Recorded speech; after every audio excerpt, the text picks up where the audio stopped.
Hello, my name is Cameron Kars. I'm a cloud solutions architect with Microsoft's Global Partner Solutions Group. Today, I'm going to be doing a Modern Analytics Academy vignette. This is a follow up to our Modern Analytics Academy, which you can find at aka.ms/MAA. The reason we're doing these vignettes is to discuss new features as they come out, to answer questions that we receive from partners about more stuff they would like to see, or just updates to previous sessions in this academy. Today, I'm going to be talking about Power BI deployment pipelines. So as you can see in the 5 pillars that we've kind of talked about in the Modern Analytics Academy, this, as the name implies, falls squarely under visualization inside Power BI. So this is the agenda. We're going to have an overview of what Power BI deployment pipelines are, their use cases, why you might use the deployment pipelines. There'll be a demo of how to do an initial setup and how to make changes. We'll look at how you might automate this process, and then we'll look at best practices. So the idea behind Power BI deployment pipelines is that you'll have basically 3 workspaces, a dev, a test, and a prod. And each workspace will have the same information as the previous one. So you'll do all your dev work, your development work in dev, and that will point to your dev database, your dev data source. Once you're satisfied with it, it meets any of your peer review requirements, what have you. You can then use the Power BI deployment pipelines to move that over to the test workspace. Now, instead of just copying this from workspace to workspace, we can actually change the settings so that that report and its data set are now pointed at the test database, the test data source. So you can actually look at the test information. And the same thing when we move from test to prod. That report and data set are now looking at the prod database, the prod data source. All right, use cases. So let's look at some use cases here for why you might use Power BI deployment pipelines. A big one is that reducing the load on your production environment, especially if you're using direct query. If you have separate dev, test, production, data source environments, it's best to utilize those at the end reporting. You don't want all your report development to be causing issues with your production level reports. This is also good because your development database can be shortened. It can be cut down so that it's not overwhelmed with everything that's in production. It also gives you control over permissions between the environments. Like, let's say you have sensitive data in production.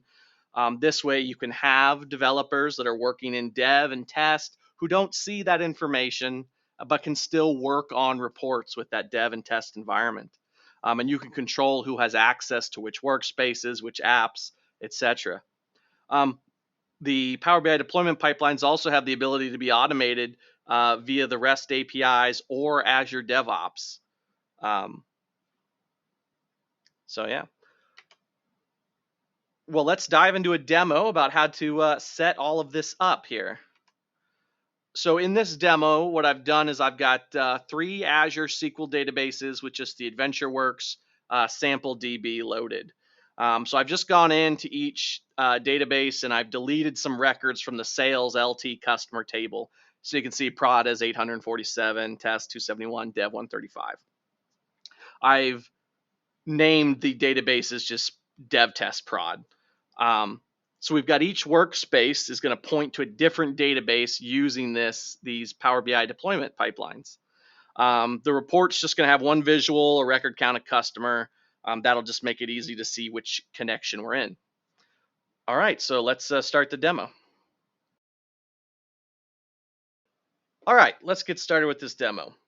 So the first thing I've done here is I've created my 3 workspaces that I'm going to need. I've got a dev workspace in Premium, got my test workspace in Premium, got my prod workspace in Premium. So that's what you need to get started. So let's flip over to the Power BI report here. Very simple Power BI report. All it's doing is getting the record counts of customer in the customer table here. You can see I put a text box here, so just to write out how many records are in dev, test, and prod. So we can pretty much look right away and know which environment we're in. So right now we're in dev.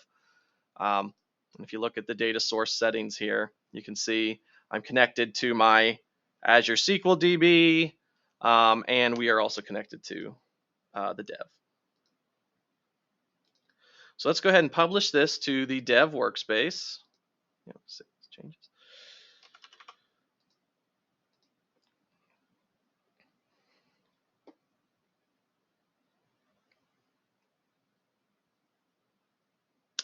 Success, great. So you've got a few options. So if I come into the dev workspace and refresh it, you can see the data set and the report I just put up are good to go. If I come here and look at the report, it's going to be exactly what we just published. So you can either create a pipeline here right in the workspace, or you can go to this deployment pipelines, whichever. It'll take you to the same page. But let's create a pipeline here. I'm gonna call this one just Cameron Cars PBI deployment pipelines example. Create. And so you can see it lays it out: dev, test, prod. And first thing we need to do is assign workspaces to these. So I'm going to assign my dev workspace, assign my test workspace, assign, and my prod workspace, assign. And what you'll see now is actually, if you come over here to the dev workspace, let me refresh the page, you'll see that this says development. It's a development workspace now. Test workspace is a test. They're kind of grayed out, so you know it's not prod. And then prod, blue, prod, production workspace. So you can see here that it's saying, oh, there's one data set, there's one report we can look at between dev and test. Let's compare. So it's saying, yep, obviously test is blank. We've got a new data set and a new report. So the first time you do this, initially you're going to deploy to test.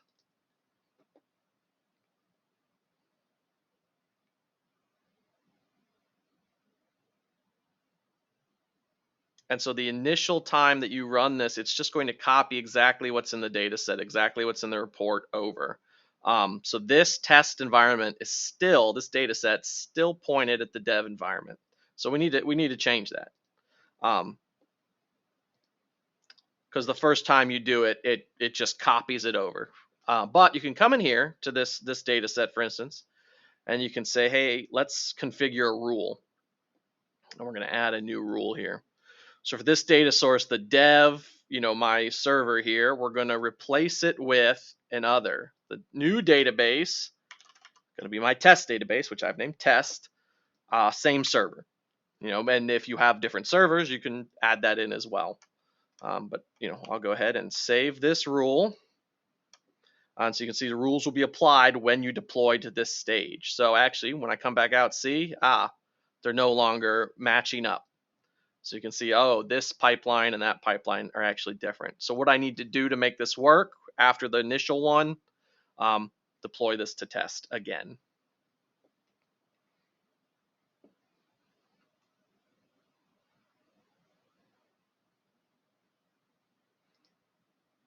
Okay, great. And so I can click on this to refresh all the data sets, but since it's pointed at a new connection, it's not going to have the credentials. So what we can do is you can go into the workspace here. You can come into the settings, and I can see under data source credentials, it's now pointed at that test database. And so I'm going to give it the credentials here. Private, yeah. And the settings have been applied there. Perfect. So now, if I go here and I refresh all the data sets in this workspace, see, what is it, 1025? Success. Come here. See, 1025. So then if I'm in the test workspace and I click on this report, you can see, boom, we get the same report, but we're now pointed at that test database, 271 records. Great, exactly what we want to see. let me back out here. So then same thing, moving from test to prod. So, we'll compare here. See, there's a new data set, new report. So we'll deploy. And again, the first time you deploy, it's basically just doing a copy. You need to edit the rule for that data set and say, hey, don't point at test, point at the production database. So we'll do the same thing here. We'll configure the rules, add a rule. So we're going to choose that test DB. You're going to say other, and we're going to point at my prod database on the same server. And you can see here again, yep, those aren't matching up. So we need to redeploy.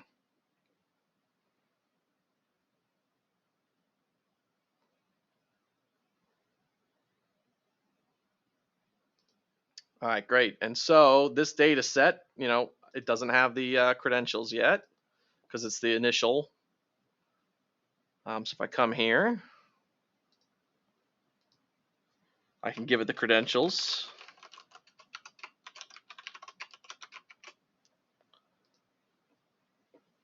And it's good to go.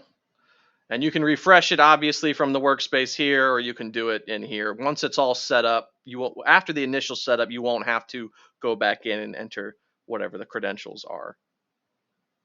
But I can go ahead and refresh this data set here. It looks like it succeeded. And so we'll refresh this page here too. Yeah, 1027. Yeah, looks about right. Let's take a look at the report. Yeah, prod 135. So this report is indeed pointing at prod. So the last bit, of course, your production, usually you're going to have an app. So, if I click update app here, it's going to take me to that production app. This is the end here. So let's call this prod app. That's all fine. And so I'll publish this. And take me to the app. A very simple app, but you can see the app again is pointed at prod. So that's how you set this up for the initial setup. So what happens if you were to start making changes to the data set, start making changes to the report? Well, let's take a look at what this looks like after the initial setup. So we're back here in the Power BI. Let's say I want to add some more tables here and some more visuals. So let's say I go into transform data. I'll go to recent sources.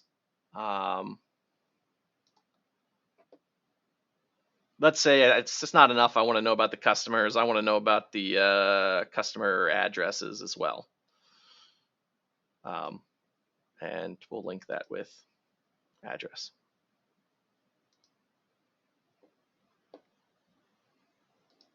Do an import. Okay, great. And you can see it's linking to the sales LT address and the customer based off the customer ID and address ID. But that's fine. We don't need to worry about that for right now. So it's going to import those into the data set here. Great. It should automatically make the relationships for us. Yep, you can see all as it should be there. Okay. So let's just say I want to get in. I want to know who all the people are. Let's say, first name, last name, and then I want to know state, province, right? Just as an example. And then let's say I want to do state, province. We'll do count a state, province. So you can see a lot of California, and I can click on this, and there's all my California people, right? But I've made some changes to the report. I've added visuals. I've added tables. So let's save this. Let's see how the process works once you're making changes to things. Save it. All right, so I will publish this back up to dev. Yep, going to be replacing that report.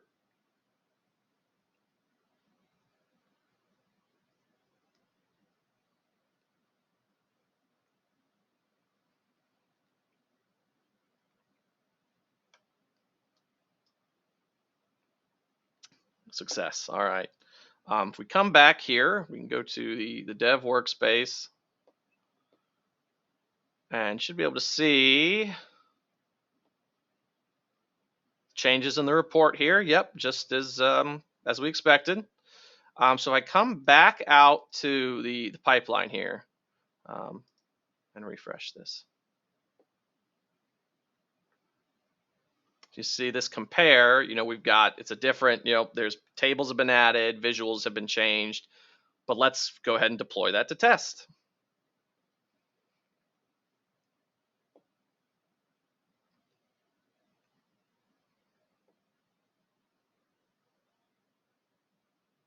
Great, so deployment complete. Let's go ahead and refresh that data set.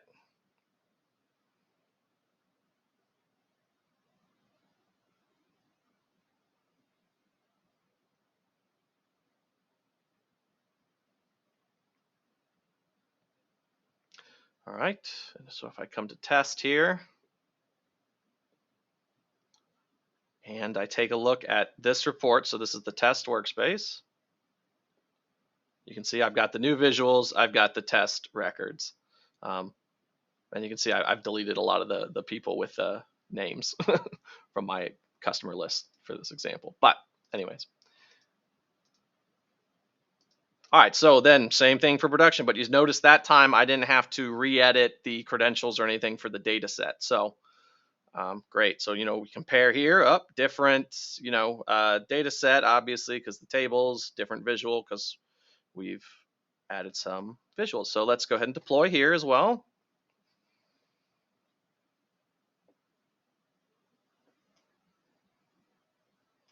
Great, good. And then refresh all these data sets in the workspace.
Okay, great. Come over here to prod. And we can see those changes reflected as well. So in the prod environment, take a look here. Yep, I've got the new visuals. I'm definitely pointed at the production environment. And the last piece, of course, you can update the app, the production app that your report viewers are going to be using. So you come here, you can click on update app. You can update it in the workspace too. It's however you want to do it. It's all going to navigate you to the same place. But once you've moved stuff into production, updating the app. And so if I come over here to the app, should refresh this and get the new stuff. So you can see. Yeah, that will pretty much conclude this demo. All right, let's look at how you can automate these Power BI deployment pipelines. So using the REST APIs, there's a handful of commands that you can use like any other REST API to hit these Power BI deployment pipelines. You can get pipeline information, deploy, create, delete, managing the workspaces, and managing the users who have access to the pipelines. This works like any other REST API, and you can incorporate it however you see fit in your process. There is also a way to do it in Azure DevOps. There's a tool called Power BI Automation Tools. It's an open source Azure DevOps extension on GitHub. Service Principal is recommended. It can do a lot of the same tasks as the REST APIs, but you can incorporate it into the Azure DevOps pipelines. You can assign workspaces to different pipeline stages, add users to those deployment pipelines, add users to workspace, and deploy content to the deployment pipelines, etc. So those are just two ways that you can automate this inside of your business. So let's go over some best practices. Now, these are best practices for Power BI deployment pipelines, but they are also just best practices for Power BI in general. For content preparation, treating each workspace as a complete package of analytics. It's ideal for your report developers to be able to come into a workspace and have everything they need in that workspace, instead of having to get data sets from a bunch of different workspaces to get the report they need. So if you can treat each workspace as a complete package of analytics, that's ideal. Planning your permission model. If you're able to ahead of time say, hey, these are the people that are going to have access to dev and test and prod, who's going to be a report viewer, who's going to be a report developer. These are great things to think about before you get to those stages. And then, of course, connecting different stages to different databases, which is exactly the whole point of Power BI deployment pipelines. Continuing on with the content preparation, you should use parameters in your model where you can't use these Power BI deployment pipelines. Not every data source in Power BI is supported in the Power BI deployment pipelines, but a handful are. Those that aren't, you can use the older method of using parameters to have the connection of your data source parameterized depending on which workspace it's in. So for your development environment, using Power BI Desktop is your best bet. You can edit reports in the browser, but again, Power BI Desktop is going to be a little bit faster, a little more reliable. Versioning control for your PBIX files is a must. Any sort of system you have in place for that is great, whether that's SharePoint or the OneDrive sync into the workspace. Whatever you want to do for version control is good. Separate modeling development from report and dashboard development, meaning it's ideal to have like a blank report with a data set or a data flow, and then to edit that and get that exactly how you want it, and then have your other reports and your dashboards point to that data set. This way, if you need to make changes to the data set, you can come in and only make changes to a data set. That way, if you need to make changes to a report, you can come in and only make changes to a report without affecting the underlying data set, and vice versa. For your test environment, it's always good that your test database, your test data source should simulate your production environment. You should, of course, measure performance. You can do that using the Power BI Performance Analyzer inside Power BI Desktop. You can also measure it in the browser. And of course, this would be a stage where you want to maybe publish your app just to make sure everything is on the level before you move to production.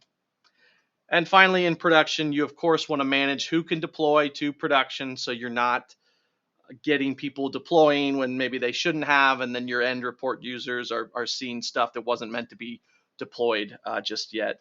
And of course, at the end of the deployment pipelines, like we did in the demo, make sure you're updating the production app at the end of the pipeline. And quick fixes to content. It's important that once this pipeline is established, that you stick with it. If you get something pushed all the way to production and you realize there's a small mistake, it might be tempting to just push a new report to production right away, to just publish that PBIX right to production. But it's important to go through the steps to make sure the pipeline stays healthy and that you can test it each step of the way. So that pretty much concludes this Modern Analytics Academy vignette on Power BI deployment pipelines. Again, if you want to look for more of these vignettes, or you want to look at the 5 pillars of the Modern Analytics Academy, you can go to aka.ms/MAA. Again, I'm Cameron Kars, Cloud Solution Architect with Microsoft's Global Partner Solutions. Thank you very much for watching, and have a good day. Thanks. Bye.